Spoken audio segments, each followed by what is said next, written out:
Hello. Are you recording yet? Yeah. Oh, shit. Wait, I just don't like the strap in the middle. You must have see yourself. This is a nice setup. Merci, merci beaucoup. De rien, de rien. So, this is Oliver. My name is Lorena, and he is a French student. I'm not actually. He's actually like a really good. I don't even know. We're just gonna be answering some questions that people have. Figures. So, what are we saying? We'll talk about CIEE right now. Just blow this. We should definitely. Okay, let's do it. So we're gonna be talking about a little bit about Study abroad. CIEE. Yeah. Okay. Should we literally just make a video about this? Yeah. So tips that I would give people that are gonna go to CIEE are: don't have high expectations.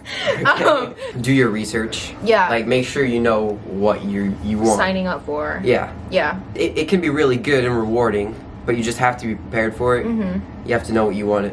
You have to. I mean, I don't really know what I'm saying right now. No, honestly, this is a fair point because I didn't realize how big of a commitment it would be, or like how weird of a commitment it would be to like share a bathroom with like 5 different people. Yeah, and that for me, it wasn't so much of a problem because I mean I just got used to it really quickly, and of course we weren't in the same host family until at the very end I had her host family, but for me it wasn't such of a problem. So everyone's different, and you just have to tether.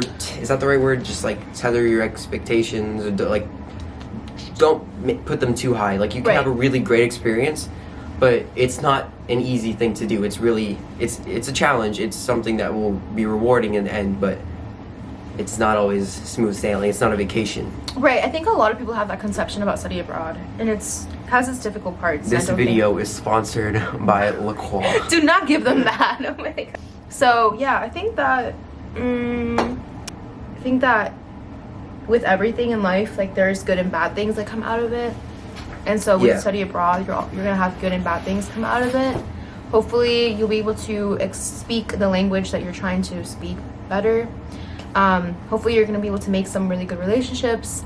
Hopefully those people can visit you when you're at college later on, like this guy. It's really gonna help you with your independence, you know, being away from your family. Yeah. First came to the university, I felt so much like more comfortable being on my own because I went to an entirely new country where they speak a completely different language on my own. So yeah, that's definitely something that I don't think that you should take lightly. The study abroad, I feel like, gets a face of like vacation, partying, blah blah. And while it can have those aspects, that's not all there is to it. It has a lot of uncomfortable moments too. I'd say definitely do it sophomore year or senior year.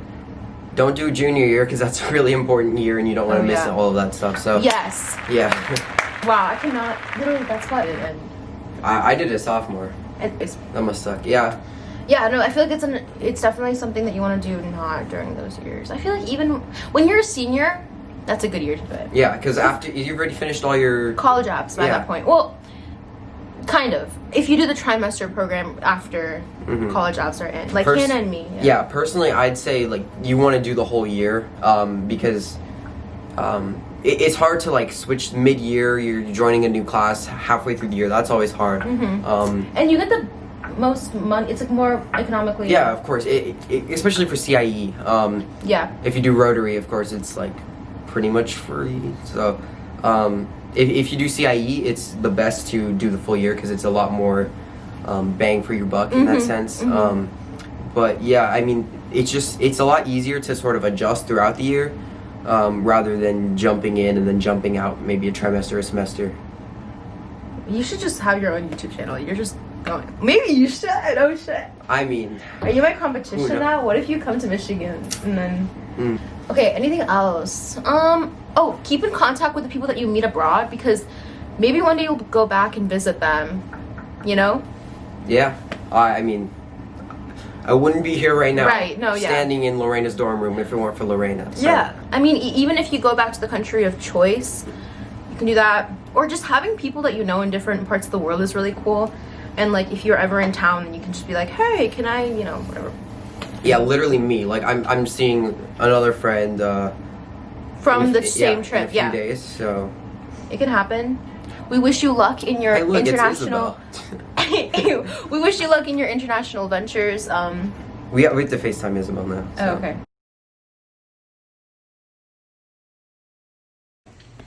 I just really want to make sure this is recording because that would suck if it's not. Okay, yeah, it's recording. Alright. So I don't know if this happened to you, but like, my family, we like to give gifts, especially if a family's gonna take care of us. Do you recommend bringing your host family gifts? That I gave them or they gave me? Both. Just like the gift exchange, is that really necessary? Is that part of the French culture, or do you think they don't really care? Well, it definitely is for Christmas. That was a big thing. I remember when I went, I brought some gifts from DC, like different, things to remember DC by, to remember me by, for them at the beginning, like one for each member of my host family.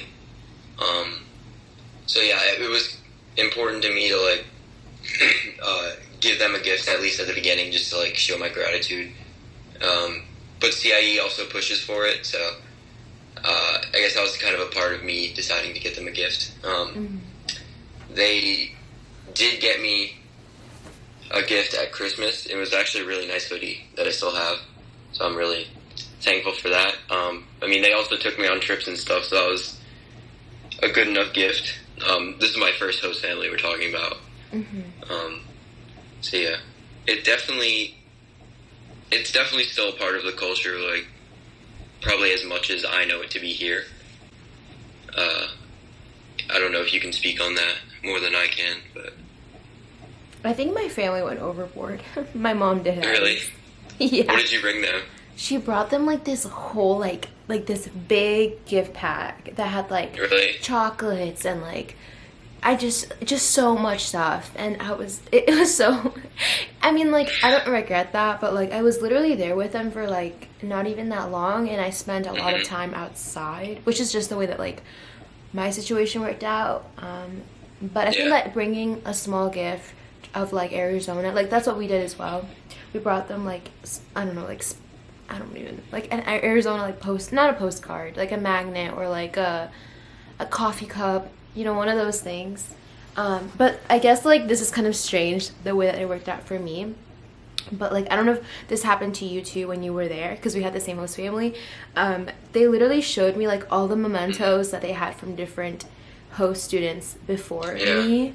And I just felt so uncomfortable. I felt like my experience was, or, like, my, like, what I was bringing wasn't really special, if that makes any sense. That's what I felt. I remember them talking about like the different people they've hosted before. Like apparently there was some 60-something-year-old man from Texas that they had hosted or something. Did you hear about him? Yeah. It sounded funny, but they didn't really show me all that stuff. I mean, I didn't give them a gift since I wasn't, planning on going to them. Yeah. There was never really a time where I wanted to go home. Do you have any regrets? Yeah. I mean, it's hard to live it's hard to live a whole year perfectly, Yeah. but, I definitely could have, I could have pushed myself more the last month. It was definitely, like, a matter of, like, not finishing strong in my year at France, because the whole year was amazing, but the last month really it kind of went downhill. I guess it was like my third host family. I was already like tired. School was over. Like every year at the end of school, I just get tired. Yeah. Which it's normal, but I definitely could have pushed myself more at the end. I broke my pinky actually, which it's not that big of a deal, but it was one of those times where it was like, this is like a time when it would be nice to be in the United States because, like, you have your parents take you to doctor's appointments and stuff. Like here, I had CIEE take me to one or two appointments, but it was like a more complicated system, and it didn't it was just like more confusing and frustrating. So that was like a time when it would have been like nice to have my parents around, Yeah, the same thing happened. But really? Yeah, when I had to go to the doctors, it was just uncomfortable, but yeah.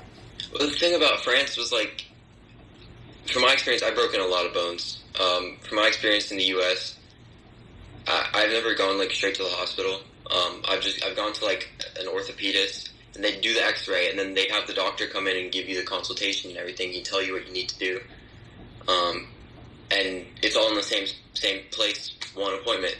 But in France, it's like you go to one place, the doctor, then they tell you what you need to do. You have to go to a different appointment to get the actual X-ray or whatever, because you can't have a doctor and X-ray in the same place. Okay. I don't know. Yeah. It just doesn't make really that much sense, like why you have to keep jumping back and forth. So I guess I didn't even like take great care of my pinky after I got the X-ray. It was just, you know.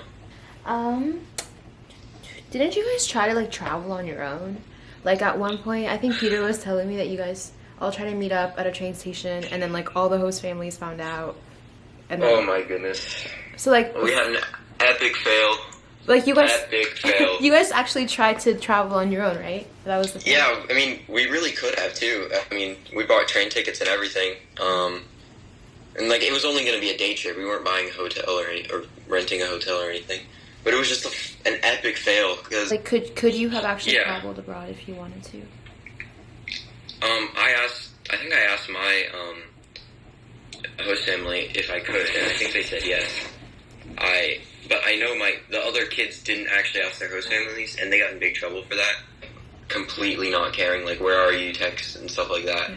It was like it felt comforting, but they also let me do stuff. So I think it depends. That was really great. Yeah, I think it depends on the host family, right?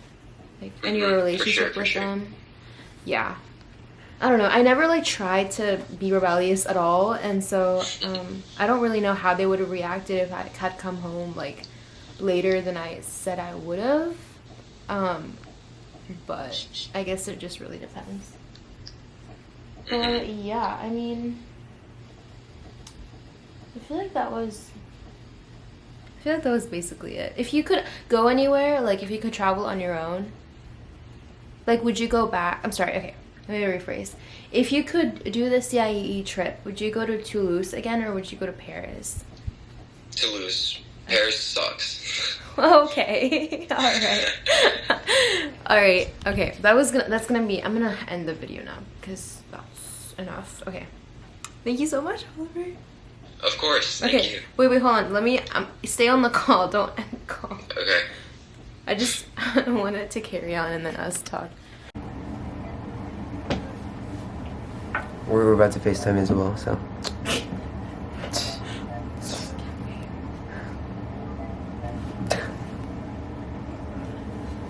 I mean, do you ever receive questions about study abroad that people have like want to answer? Yeah, people get scholarships to CIEE, and literally you just like go on the website. You can get like $1,000 scholarship max if you just write like an essay. Just BS your way through it. You'll be great. We believe in you.